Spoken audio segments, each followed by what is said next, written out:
Fala, povo santo e amado de Deus, a paz de Jesus, o amor de Maria esteja com você. Seja muito bem-vindo ao nosso canal. Se você ainda não é um inscrito, por favor, se inscreva. Já deixe o seu like no nosso vídeo.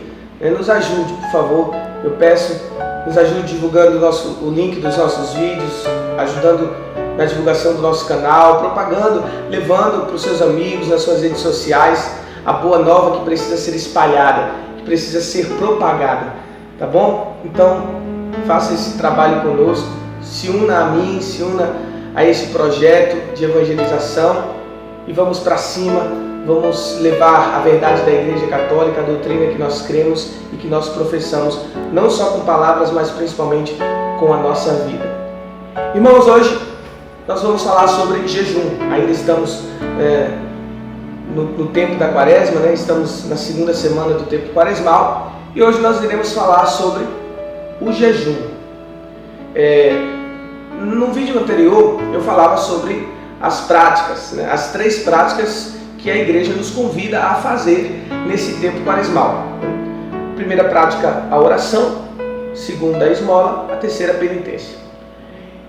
Mas dentro da penitência, eu queria subdividir, né, e falar de 2 práticas distintas. Né? Uma delas eu já falei, já expliquei na segunda-feira passada, que é a prática da abstinência, né, da mortificação. Se você quiser saber um pouco mais, volta lá no vídeo anterior e você vai estar por dentro do que é a abstinência e do que a igreja nos pede. Né? Acho que você já deve saber. Já é um costume, né, que toda quaresma nós nesse tempo renunciamos a alguma coisa, né, fazemos abstinência, ou seja, nos privamos de algo, né, seja um alimento, seja alguma comida que nós gostamos, talvez um refrigerante, a carne, chocolate, enfim, ou até outra coisa que não tem nada a ver com alimento, como por exemplo um canal de TV, um seriado, uma novela, né? É uma ótima penitência abdicar destas coisas, dessas práticas ou até de alimentos durante os 40 dias. Mas hoje eu estou aqui para falar do jejum, porque muitas pessoas confundem, acham que jejum e abstinência é a mesma coisa, né? E até algumas pessoas me perguntam até a padres, a pregadores, enfim, perguntam a nós, né? E dizem assim, mas eu poderia substituir o jejum alimentar pelo jejum, por exemplo, da língua, né? De deixar de falar das pessoas? Querido, você não tem que substituir nada, você tem que unir uma coisa a outra, né? Não são 2 coisas opostas, é uma coisa que complementa a outra. A tua abstinência do que você quiser fazer não vai impedir que você faça jejum, e nem o jejum vai impedir que você faça a tua abstinência. É algo que se completa, e você vai ver até que vai ficar mais fácil para você cumprir a tua penitência, a tua abstinência, por exemplo, da língua, de segurar a tua fala, né? de segurar a tua onda lá, a tua empolgação. Muitas vezes você tem o costume de falar demais, né? De falar até palavrão. Você tem o costume, por exemplo, de fofocar muito, de conversar, de falar da vida dos outros. Você vai ver que o jejum vai te ajudar a segurar a tua língua. Né? O jejum vai te ajudar a mortificar aquilo que você propôs durante esses 40 dias. Por exemplo, se o teu problema é a gula e você tirou alguma comida, o jejum também vai te ajudar a isso. Se você tirou um canal de televisão, se você tirou uma novela, se você tirou um seriado porque aquilo te vicia, se você tirou, por exemplo, uma rede social porque você fica muito tempo no celular, fica muito tempo no computador, então você vai ver que a prática do jejum vai te ajudar a cumprir isso que você decidiu tirar como uma mortificação, como uma abstinência, né? Como algo que você abdica durante esses 40 dias para que você possa ter um autocontrole. Então uma coisa não substitui a outra. Como eu já expliquei sobre a abstinência, hoje eu vou falar sobre o jejum para que você possa entender, porque algumas pessoas infelizmente acham que jejum é coisa ultrapassada, é coisa de antigamente, é coisa do século passado, século 20, século 21 é diferente, a gente está em outra vibe, em outro tempo. Não. A palavra de Deus, primeiro que ela não muda e ela nem fica velha, porque ela sempre se atualiza. A palavra de Deus ela é sempre presente nos nossos dias. E eu queria trazer para você aqui uma motivação do próprio Jesus, né? Que está lá no Evangelho de São Mateus, no capítulo 9, do versículo 14 e 15. Quando Jesus está jantando, né, na casa, junto com os pecadores, né, e várias pessoas, E os discípulos de João perguntam para Jesus: mestre, por que nós, os discípulos de João e os fariseus, nós jejuamos e os teus discípulos não? Jesus olha para eles e diz assim: os amigos do noivo ficarão tristes e jejuarão enquanto o noivo está com eles. Ou seja, o noivo está em júbilo, o noivo está em núpcias, está na alegria, está na celebração. É necessário que os amigos fiquem tristes e façam penitência se eles estão na presença do noivo? Não, evidente que não. Então os discípulos estão na minha presença, eu sou o noivo, né? Eu sou o esposo. Então não há por que agora fazer jejum. Mas Jesus completa terminando dizendo: vai existir um tempo que o noivo não estará mais presente entre eles. Aí eles jejuarão. Ou seja, em nenhum momento Jesus é contrário à prática do jejum. Muito pelo contrário. Jesus, ele até favorece o jejum. Ele diz: existirá um tempo em que eles necessitarão. É uma necessidade nossa, humana. Porque veja, o pecado nos desvirtua. O pecado causa uma desordem em nós. E nós precisamos ordenar isso. E o jejum é uma arma infalível. O jejum é uma arma muito preciosa. E completando isso que nós já estamos vendo aqui, no próprio Evangelho também de São Mateus, lá no versículo 17, no capítulo 17, desculpe, no versículo 19 e 21, nós vamos ver Jesus falando sobre o jejum mais uma vez. Os discípulos tentaram expulsar o demônio de um jovem, né? E eles chegam até Jesus e dizem: mestre, nós não conseguimos expulsar o demônio daquela criança, daquele jovem. E Jesus olha para eles e diz assim: existem certos demônios que só são expulsos à força da oração e do jejum. Para que fique bem claro que é necessário, não é uma opção. Não, a igreja, ela nos pede, inclusive, que não só na quaresma, mas todas as semanas, nas sextas-feiras, é dia de jejum para nós. Nós que somos católicos, nós que somos cristãos, precisamos colocar isso na nossa cabeça. Se você ainda não tem esse costume, você vai começar agora nessa quaresma.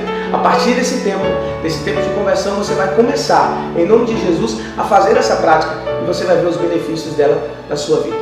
Então vamos agora para o que interessa e vamos falar sobre o jejum, né? Como eu posso fazer um jejum que não prejudique o meu corpo, mas de certa forma me ajudará a agradar mais a Deus e me oferecer como sacrifício de agradável dor ao Senhor. Bom, irmãos, primeiro eu gostaria de falar que existem 4 tipos de jejum que a igreja nos apresenta e nos dá como possibilidade. Eu queria começar falando de algumas características que são comuns nos 4 tipos, né? Qualquer tipo de jejum que você for fazer, precisa levar em consideração essas 2 coisas que eu vou explicar agora. Primeiro, o jejum ele começa na hora que você acorda. Lembre-se que a última refeição que você fez foi no dia anterior, antes de dormir. Então você passou a noite inteira de sono, né? E você acorda, então o jejum começa nesse momento, quando você acorda. Se você acorda muito cedo, o jejum ele vai ser estendido, por exemplo, até as 4 horas da tarde. Por quê? Porque para a igreja, na sua liturgia, a partir das 4 horas da tarde, ou seja, às 16 horas, já é um outro dia. Se você, por exemplo, vai à missa no sábado à tarde, às 16 horas, você vê que a liturgia não é mais a do sábado, é a liturgia do domingo. Então, justamente por isso, o horário de você estender o seu jejum é até as 16 horas. Se você, por exemplo, acorda muito cedo, você acorda às 6 horas para trabalhar, para estudar, e às vezes 6h30, 7 horas, né? Você vai fazer o quê? Você vai estender o seu jejum até as 16 horas, às 4 horas da tarde. Mas talvez você tenha acordado um pouquinho tarde, você acordou umas 7h30, 8 horas, né? Então você vai estender o seu jejum até 5 da tarde, 17 horas. Ou talvez você tenha acordado um pouquinho mais tarde ainda, você tenha acordado, por exemplo, às 9 horas, 9h30, você vai estender o seu jejum até às 16 horas, que é o limite, tá bom? Às 18 horas, que é o limite, às 6 horas da noite. Então isso serve para qualquer um dos 4 tipos de jejum que eu vou explicar. Outra condição que você precisa levar em consideração é que durante o dia do jejum não se pode beliscar nada, não se pode mascar chiclete, chupar bala, nada de ficar comendo um negocinho ali, um negocinho aqui. Não pode fazer lanches nos intervalos de uma refeição para outra. Isso serve para os 4 tipos de jejum que eu vou explicar agora. Bom, o primeiro tipo de jejum, né, que a igreja nos apresenta é o jejum chamado jejum da igreja. É um jejum simples, né, que você pode fazer, é muito acessível para qualquer tipo de pessoa, até criança que queira pode fazer, idoso pode fazer, enfim, gestante. É um jejum muito simples. Você vai, ao acordar, fazer a sua refeição. Você vai fazer a sua refeição da manhã. Você vai fazer um café bem, bem alimentado. Você vai fazer uma alimentação bem legal, bem balanceada. Contanto que não seja algo pesado, mas você vai fazer uma alimentação que dê sustento a você durante o dia. Na hora do almoço, você vai escolher, ou se você almoça uma quantidade reduzida e tira a janta substituindo pelo lanche, ou você vai substituir o almoço pelo lanche e vai fazer a janta reduzida. Contanto que essas duas refeições, juntando, elas não dêem uma completa. Entende? Então esse é o jejum da igreja. O segundo jejum que eu queria apresentar é o jejum a líquido. Você vai acordar e você vai ficar, da hora que você acordar até a hora de encerrar o seu jejum, bebendo líquidos. O que é considerado líquidos aqui? Chá, café, iogurte, suco, então leite. Então tudo isso que é líquido você pode tomar durante o dia inteiro. Você vai ficar tomando apenas isso. E água, logicamente. Então você vai ficar tomando líquidos durante o dia inteiro. Quando encerrar o teu jejum, você vai poder fazer uma refeição normal, sólida. Você vai poder. Agora lembre-se, você passou o dia inteiro tomando apenas líquido. Você não pode exagerar e comer algo pesado. Você tem que comer algo que seja fácil de digestão, entendeu? Então você passa o dia inteiro tomando apenas líquido e encerra com uma refeição para que você possa dormir tranquilo. A terceira opção de jejum é chamada jejum pão e água. Quando você acorda, até a hora de encerrar o teu jejum, você vai comer apenas pão e água, tomar água durante o dia. Lembrando que você não pode também exagerar. E esse pão que você vai comer não é um pão com manteiga, ou um pão com geleia, ou um pão com requeijão. É um pão puro, é um pão seco. Você vai comer um pedaço de pão na hora do café da manhã, na hora do almoço, na hora da janta. Se você sentir fome nos intervalos dessa oração, dessas refeições, você pode comer um pedaço de pão. Mas não exagere também, não coma pão demais, tá bom? É jejum, é penitência. Você vai comer pão e beber água durante o dia inteiro até encerrar o teu jejum. Quando encerrar o teu jejum, você vai fazer uma refeição leve, uma refeição para encerrar o teu dia e para que você possa dormir tranquilo. Essa refeição pode ser com qualquer tipo de alimento que seja leve, de fácil digestão, tá bom? O quarto e último tipo de jejum é o que a igreja chama de jejum completo. Desde a hora que você acordar até a hora de encerrar o teu jejum, você vai beber apenas água e nada mais. Nenhum outro tipo de líquido, nenhum outro tipo de alimento, só apenas água durante o dia inteiro.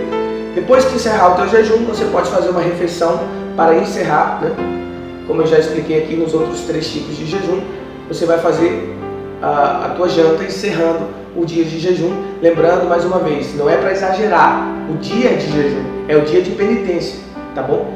Lembrando que sexta-feira, que é o dia que a igreja recomenda de fazer jejum, porque nós recordamos a paixão de Jesus, você pode escolher a sexta, por exemplo, para fazer isso. Nessa quaresma, se você quiser fazer mais de um dia, escolhe a quarta e a sexta, ou escolhe a segunda, a quarta e a sexta, se você quiser fazer mais de um dia na semana, tá bom? Mas o recomendado é sexta-feira.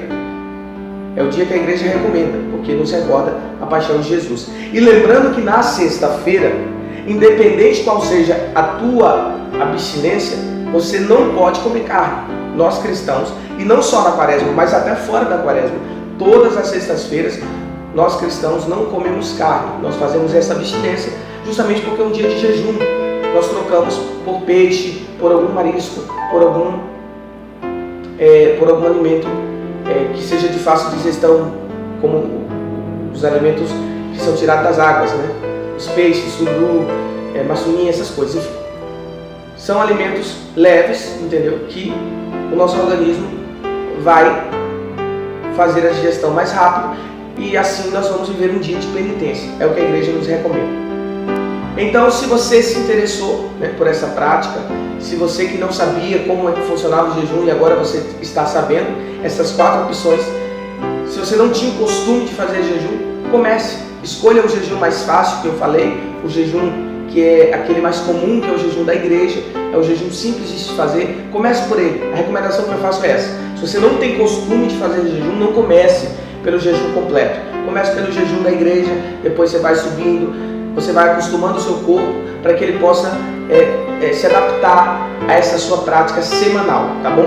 Então não comece já pelo jejum completo. Comece pelo jejum da igreja, vai subindo, até chegar, se você quiser, ao jejum completo, tá bom? Essa é a recomendação que eu dou. Lembrando que o jejum é uma prática espiritual, muito mais do que uma prática física, né? Abstinência de comida que relaciona ao corpo, né? Mas é principalmente uma prática espiritual e tem uma força tremenda. Quando nós fazemos jejum, nós vemos as graças acontecerem na nossa vida, porque nós vamos nos mortificando. Primeiro, o primeiro benefício que acontece é a nós mesmos. Nós vamos tendo domínio das nossas atitudes, dos nossos pensamentos, dos nossos sentimentos. Nós vamos nos dominando, né? E o segundo benefício são as graças que acontecem, os milagres, os prodígios que a gente alcança, né? A providência de Deus, enfim. Tudo aquilo que nós necessitamos, as bênçãos que nós esperamos, elas começam a acontecer a partir do momento que nós vamos fazendo a prática do jejum e da oração, e nós vamos nos mortificando, nós vamos nos oferecendo a Deus como um sacrifício de agradável odor. Então, se você gostou desse vídeo, mais uma vez eu peço, deixe seu like, tá bom? Nos ajude, divulgue. Até a próxima segunda-feira, que você possa ter uma semana abençoada, que você possa viver bem essa quaresma, viver esse tempo de conversão. Não se esqueça, nós estamos na quaresma, nós estamos 40 dias de preparação, é tempo de conversão. Não se esqueça disso, que a Virgem Santíssima te guarde e que os anjos te protejam, te livrem de todo mal. E eu te espero na próxima segunda-feira, para que juntos a gente possa fazer mais um estudo de catequese, para crescermos juntos na graça e no amor de Jesus Cristo. Fique na paz. Salve, salve, Maria Imaculada.